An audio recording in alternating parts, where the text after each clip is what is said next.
Il Vit Hôtel, c'est cette installation qui a servi de cadre pour les séjours des léopards de moins de 23 ans dans la ville de Gisenyi au Rwanda. La troupe avec à la tête Théobald Binamungu s'est dirigée au stade Umuganda bien sécurisé par la police rwandaise. Christian Sengibiembe et sa suite ont tout l'appui des Congolais pour faire un très bon match contre les Amavubi du Rwanda. Bien qu'une rencontre entre jeunes espoirs de deux nations, l'histoire du football de ces deux pays se présente comme un enjeu incontournable, d'où les déplacements massifs de la population de Goma vers la ville de Gisenyi, envie de pousser le léopard à la victoire. Le 22 athlètes après échauffement font leur entrée et tour à tour observent les deux hymnes nationaux. Le coup d'envoi a été donné par M. Kalilou Traoré et dès la 4 minutes de jeu, les Amavubi se procurent la première action sur ce coup franc de Blaise Itangi Chaka trouve la tête de Moukoko Amale.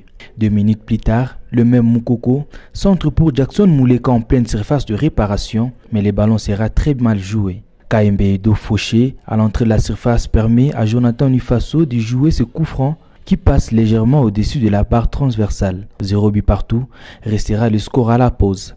De retour au vestiaire, Glody Lukonza sert en profondeur Jackson Mouleka, son coéquipier du tout-puissant Mazembe, qui, après un très bon geste, n'arrive pas à mettre au fond du filet le ballon. Les Rwandais se réveillent grâce à cette passe de Kevin Mouire de l'extérieur de pied. Jackson Lunanga fait une mauvaise lecture et laisse sa cage pour Dominique Savio qui marque malheureusement en position litigeuse. Christian Sengibiembe monte KMB Alidor à la place de Ufaso. Aussitôt entré, KMB trouve en déviation Mouleka qui s'impose et marque ce but contesté également par l'Ivoirien Kalilou Traoré. Aux ultimes minutes, le léopard insiste et c'est Peter Mutumosi qui balaye toute la défense rwandaise, mais sa frappe sera repoussée par Fiacre Ntwari, les portiers de Upper Football Club. Les score nul et vierge va finalement sanctionner la partie. Les léopards espoirs de la République démocratique du Congo sont directement rentrés à Goma où ils ont partagé une table avec le dirigeant sportif de la province avant les grands retours pour Kinshasa ce jeudi en vue de préparer la manche retour contre le Rwanda prévue dans une semaine au stade de Martyrs de la Pentecôte.